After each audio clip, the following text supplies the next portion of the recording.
Salut, j'espère que vous allez bien. Comme vous avez pu le voir dans le titre, je vais vous parler de tatouage et notamment de cicatrisation. Je pense avoir suffisamment d'expérience pour pouvoir en parler. La plupart de ces conseils m'ont été donnés par les personnes qui m'ont tatoué, donc voilà, j'ai pas pris les premiers conseils qui venaient. J'ai bien écouté les personnes qui m'ont tatoué, même si des fois les conseils étaient différents. Actuellement, j'ai une vingtaine de tatouages, donc je pense pouvoir parler sans trop me tromper. Donc, je vais vous donner mes conseils pour toutes les étapes qui entoure le tatouage, parce qu'il n'y a pas juste la séance, il y a l'avant-séance, la séance, l'après-séance, etc.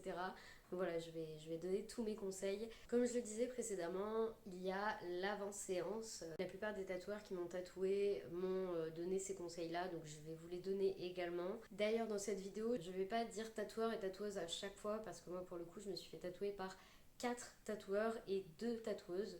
Donc numériquement, le masculin l'emporte, donc je vais dire tatoueur, mais bien évidemment, ça englobe tout le monde. Alors, une séance tatouage, donc ça se prépare, on se prépare mentalement, mais aussi physiquement. C'est-à-dire qu'avant une séance, il faut bien dormir, bien manger, ne pas avoir bu d'alcool la veille et le jour J, parce qu'en fait, ça fluidifie le sang et donc il y a des risques de saigner plus abondamment selon la zone tatouée.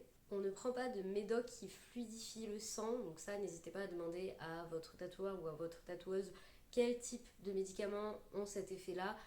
Généralement, on nous dit de ne pas prendre de l'aspirine, notamment parce que ça fluidifie le sang. Et là encore une fois, si on vous tatoue une zone qui a tendance à bien saigner, faudrait pas rajouter du sang par-dessus. C'est déjà une épreuve de se faire tatouer, si en plus de ça on rajoute du sang qui s'en va à tout va, c'est pas l'idéal. On évite l'alcool et les médicaments qui fluidifient le sang. Alors moi, il y a un de mes tatoueurs qui m'avait dit qu'en fait, se faire tatouer, c'est un peu comme une séance de sport, c'est physique. On n'a peut-être pas l'impression comme ça quand on est sur la table et qu'on attend, il y a même des personnes qui s'endorment pendant la séance, mais le corps, lui, il est mis à rude épreuve, il peut se contracter. Vraiment, le corps est mis à rude épreuve, surtout quand ce sont de longues séances sur des zones qui sont pas forcément très agréables. Le corps, il voit ça comme une grosse séance de sport. Donc en fait, un peu comme quand on fait du sport, on essaie de bien dormir, de bien manger, de pas boire, idéalement. On ne se fait pas tatouer le lendemain d'une soirée arrosée. Enfin, en tout cas, je vous le conseille pas parce que vous aurez du mal pendant la séance et vous aurez du mal après pour récupérer. Vous aurez en fait et la gueule de bois et un tatouage qui est tout frais et qui fait potentiellement mal. Donc ça, ce sont les conseils que je peux vous donner avant séance. Généralement, de mon côté, j'essaie de bien dormir, bien manger, etc. Je ne bois pas d'alcool, donc c'est pas un problème pour moi. Mais j'essaie aussi surtout de retirer le stress de ma tête, d'y aller mentalement sereine. Alors ça, j'y arrive quand je connais déjà la personne qui va me tatouer. Quand je la connais pas, c'est un petit peu... je sais pas trop comment le feeling va passer, mais en général, quand le feeling passe, je me détends beaucoup plus facilement après. Et au bout d'une vingtaine de tatouages, je stresse beaucoup moins pour les séances. C'est plus trop un problème pour moi. Alors ensuite, il y a pendant la séance. Alors pendant la séance, il n'y a pas grand chose à faire. C'est écouter les conseils de la personne qui vous tatoue. N'hésitez pas à faire ce qu'il faut pour vous détendre. Si vous avez besoin d'écouter de la musique, si vous avez besoin de manger, si vous préférez bouquiner.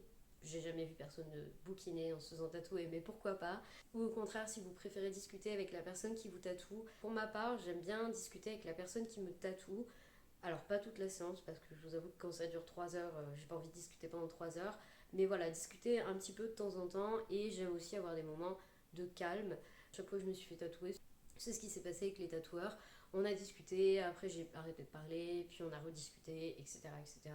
Et ça a duré comme ça pendant plusieurs heures. Moi je suis pas très écouteur, musique, etc. Enfin je supporte très mal les écouteurs, donc en plus de ça j'ai une oreille qui est sourde, donc j'ai qu'un écouteur. C'est pas quelque chose que j'aime et en général ça me saoule assez vite. Je préfère être dans ma bulle.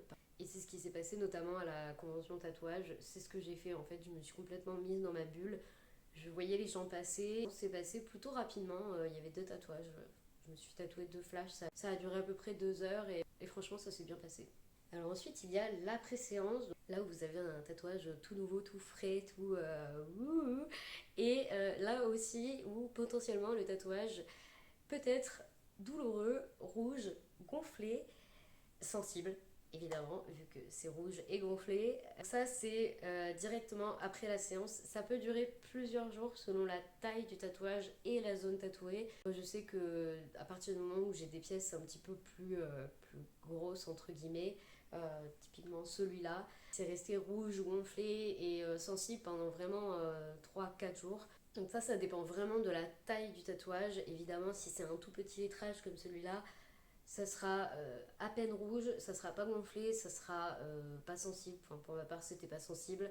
Donc c'est vraiment à prendre en compte en fonction de la taille du tatouage. Forcément, si vous faites un chest complet, euh, comment vous dire que ça fera mal. Si vous faites un tout petit lettrage, techniquement, ça devrait aller. Il ne devrait pas y avoir de soucis pour les prochains jours. N'hésitez pas à demander conseil à la personne qui vous a tatoué. Les tatoueurs et tatoueuses sont aussi là pour nous donner des conseils. Avant de vous parler des différentes méthodes de cicatrisation qui existent, je vais vous parler de ce qui est à éviter pendant la cicatrisation d'un tatouage. C'est super important, mais vraiment, parce que ça aura une incidence sur le rendu final du tatouage et que si on fait n'importe quoi, vous pouvez vous retrouver avec un tatouage dans un état, voilà, et de se dire oh mon dieu, c'est la personne qui m'a tatoué qui a fait ça.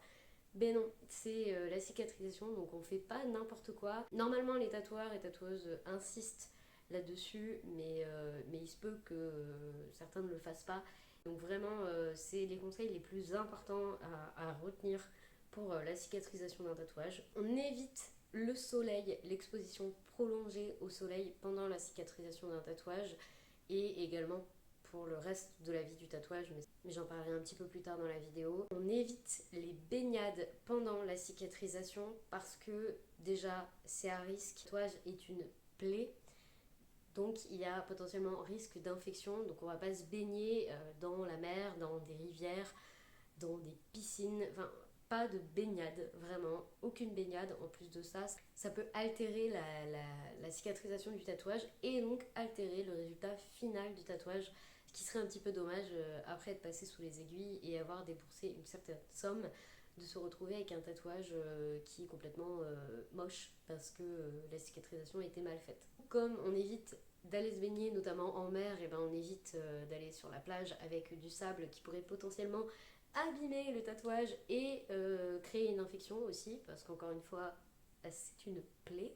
On évite les vêtements trop serrés et on privilégie les vêtements en coton qui n'ont pas de fibres qui vont accrocher le tatouage, parce que le tatouage, au bout de quelques jours, va commencer à faire des croûtes qu'il ne faudra pas enlever, ni à la main, ni avec des vêtements, ni avec quoi que ce soit. Les croûtes doivent tomber d'elles-mêmes. Je sais pas pourquoi, mais ce mot me fait rire. Croûte. Ça s'appelle croûte. Donc pendant au moins les 2 premières semaines, on évite les vêtements qui sont trop serrés, qui vont abîmer le tatouage. Donc tout ce qui est fibres qui accrochent, qui peluchent, quand ça fait des petites bouloches. Ça aussi, ça me fait rire. Donc tout ça, on évite. Pour les différentes méthodes de cicatrisation, donc moi j'en connais 3. Pour ces 3 méthodes de cicatrisation, j'en ai testé 2, donc je vais surtout vous parler des 2. La troisième, je vais l'aborder tout de suite, mais vraiment très brièvement parce que je ne l'ai jamais testée et je la connais pas tellement et j'ai pas eu des super bons retours dessus non plus, donc je vais pas m'attarder. Il s'agit de la cicatrisation dite humide où le but est de garder le tatouage le plus hydraté possible. Comme je l'ai dit, c'est pas une méthode que j'ai utilisée, donc je vais pas m'étaler dessus. En revanche, je vais vous parler des 2 autres méthodes. Donc la première que j'ai utilisée pendant très longtemps et sur beaucoup de mes tatouages, il s'agit de la cicatrisation dite semi-sèche. Le but est de laisser le tatouage à l'air libre le plus possible. Bon, c'est un petit peu compliqué quand on est en hiver et qu'on a froid, mais on peut également le laisser aérer en ayant des vêtements amples en coton. Là, ça fonctionne aussi, le tatouage est à l'air libre. Et on l'hydrate 2 à 3 fois par jour. Donc ça, c'est ce que j'ai fait pendant très longtemps pour beaucoup de mes tatouages. Et jusqu'à il y a peu, un tatoueur m'a recommandé la cicatrisation sèche, ce que j'ai voulu tester. Avant ça, j'avais pas très envie, j'étais assez bien avec ma cicatrisation semi-sèche et j'aimais bien le fait d'appliquer 2-3 fois par jour de la crème avec les mains propres, bien évidemment. Mais là, je me suis dit pourquoi pas, je vais tenter. Cica sèche, et bien le but c'est de ne rien mettre dessus à part de nettoyer le tatou 2 fois par jour pendant les 2 premières semaines. En dehors de ça, on ne met rien, on le laisse un maximum à l'air libre, donc soit sans rien dessus, soit avec un vêtement ample en coton, mais on n'utilise pas de crème. Je viens de me rendre compte que je n'avais pas parlé du tatouage en lui-même, de l'évolution qu'il a, et ça c'est vrai que quand on est déjà tatoué, du coup on l'a vécu et on sait ce que c'est. Mais si par exemple vous allez vous faire tatouer, vous ne savez pas du tout comment ça se passe, je vais vous expliquer quelle tête a un tatouage pendant sa cicatrisation. Donc j'ai dit qu'au tout début c'était rouge, gonflé, donc ça peut durer 3-4 jours, ça dépend vraiment, ça peut aller jusqu'à 5 jours si vraiment la pièce est grande, importante. Ensuite le tatouage donc, va commencer à faire des croûtes au bout du 3e, 4e jour, là encore ça dépend. Bien évidemment, il ne faut pas gratter, il ne faut pas les enlever, il ne faut rien faire du tout, il faut juste les laisser tomber comme des grandes.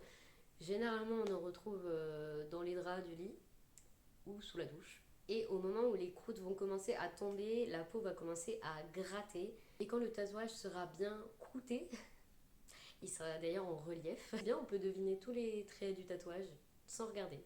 C'est merveilleux. Et donc à partir du moment où toutes les croûtes se seront formées, donc elles vont commencer petit à petit à tomber, donc ça peut durer, moi je sais que généralement ça dure environ une semaine pendant lesquelles les croûtes se sont formées et elles tombent petit à petit. Le tatouage va gratter, donc c'est normal. Là encore il va gratter plus ou moins fort selon la taille du tatouage. Si vous avez un tout petit lettrage comme ça va à peine chatouiller. En revanche si vous avez un truc un peu plus grand de ce type là ça va être compliqué. Et moi généralement mes solutions c'est de gratouiller un petit peu autour et ensuite de tapoter pour essayer de soulager parce que vraiment ça gratte. Et à chaque fois je me dis mais quand la cicatrisation elle sera terminée je vais faire ça. Juste pour me souvenir de quand ça gratte. Évidemment une fois que les croûtes sont tombées ça gratte plus. En fait ça y est la nouvelle peau est arrivée et donc ça ne gratte plus du tout. Donc on oublie un petit peu ce détail. Si vous optez pour la cica sèche, la peau sera craquelée pendant un petit moment. J'ai eu un petit peu peur parce que c'est vrai qu'avec la cica semi-sèche, le fait d'hydrater la peau, elle est moins craquelée, ou en tout cas ça se voit moins. Et là, la cica sèche, ça fait ressortir finalement toute cette craquelure de peau et on a l'impression qu'on a des pellicules de d'endroits qui s'en vont. Et donc tout ce dont je vous ai parlé se passe lors de la première semaine, donc de 7 à 10 jours. Et après ça, généralement, le tatouage est lisse. Pour autant, la peau n'a pas fini son travail et la cicatrisation n'est pas terminée, puisque en général, un tatouage met un mois complet à complètement cicatriser. Et tout ce que je vous ai dit d'éviter tout à l'heure, le soleil, la plage, les baignades, etc. Vraiment, je prends ce conseil-là pour le mois complet. Je ne me dis pas, 3 semaines c'est bon, non, vraiment, je prends le mois complet. C'est pour ça d'ailleurs que j'évite de me faire tatouer à l'approche de l'été parce que j'ai pas envie de me priver de baignade, de soleil, etc. En général, je m'arrête au mois de mai. Ensuite, parler nettoyage de tatouage. Alors là, vous allez me dire, bah oui, de l'eau, du savon et puis c'est bon. Sauf qu'il faut privilégier un savon au pH neutre. Ça, c'est important pour pas agresser la peau. Pour ma part, j'utilise le savon de la marque Dr. Bronner's. Quel accent incroyable!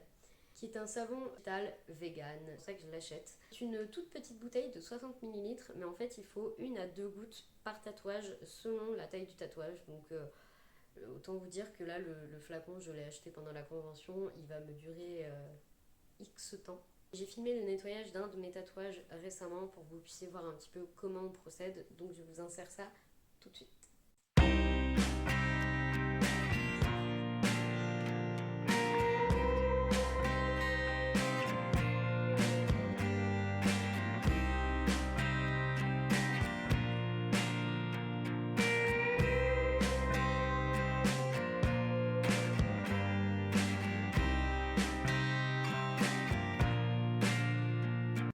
On utilise donc un petit savon au pH neutre ainsi que l'essuie-tout pour sécher le tatouage.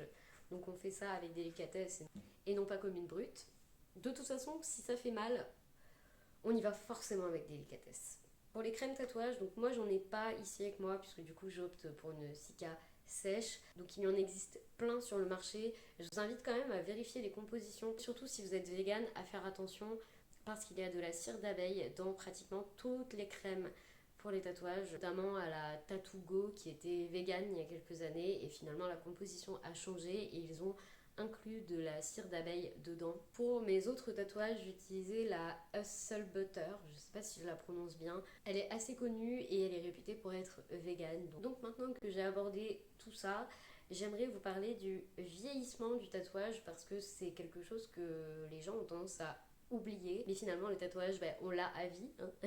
Sauf si on décide de l'enlever, mais techniquement on l'a à vie. Et selon moi, c'est important de bien l'entretenir pour avoir un tatouage qui vieillit assez bien. Je vais vous donner quelques petits conseils pour que vos tatouages vieillissent bien. Le conseil que je vais vous donner déjà, c'est de nourrir vos tatouages, de les hydrater. Donc si c'est pas un réflexe que vous avez, ce que je peux comprendre parce que moi j'ai tendance à oublier aussi de le faire, mais je trouve que c'est quand même important et que ça ravive un petit peu les couleurs et puis surtout ça permet d'entretenir sa peau. Moi pour le corps, j'aime bien utiliser en général de l'huile de coco première pression à froid. Ça se trouve facilement dans des boutiques bio.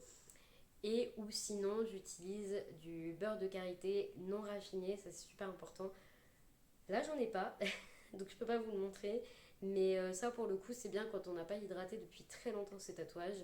Ça permet vraiment de nourrir la peau et d'avoir après des tatouages qui sont tout beaux, tout lisses, tout soyeux. Un autre conseil que je peux vous donner, c'est d'éviter le soleil, ou en tout cas d'éviter les expositions prolongées sans protection, parce que là vraiment ça va atténuer la couleur de l'encre, que ce soit du noir ou de la couleur. Ça peut aussi faire fuser l'encre dans la peau et donc avoir un tatouage qui vieillit beaucoup moins bien. Si vous avez envie de vous exposer au soleil, ce qui peut arriver, clairement, ça m'arrive aussi, le mieux reste de vous protéger avec de la crème solaire. Je fais un petit point crème solaire, je fais ma relou, mais s'il vous plaît ne prenez pas n'importe quelle crème solaire en vous disant oh ça fera l'affaire, et ne prenez pas les grandes marques type Nivea, Garnier. Les compositions sont vraiment pas terribles et en plus de ça, la crème solaire a un impact sur notre environnement puisque lorsque l'on va se baigner, elle se désagrège dans l'eau et certains composants peuvent abîmer la flore et la faune environnante. Les coraux notamment sont énormément touchés par les résidus de crème solaire. Donc voilà, je vous invite à vraiment choisir une crème solaire qui est un peu plus respectueuse de l'environnement. Quelques années maintenant, j'utilise la marque Les Laboratoires de Biarritz, qui est une marque française. En plus de ça, moi j'habite à quelques heures de Biarritz, donc pour le coup c'est local. Et c'est une marque aussi qui est végane et elle se trouve généralement en boutique bio. C'est donc tout pour les conseils que je peux vous donner pour la cicatrisation d'un tatouage et le vieillissement, etc., etc. Je vous invite à mettre un petit pouce en l'air si vous avez aimé cette vidéo. Et puis n'hésitez pas à me dire si vous avez envie que je fasse un tattoo tour. Sur ce, on se retrouve la semaine prochaine pour une nouvelle vidéo. Ciao!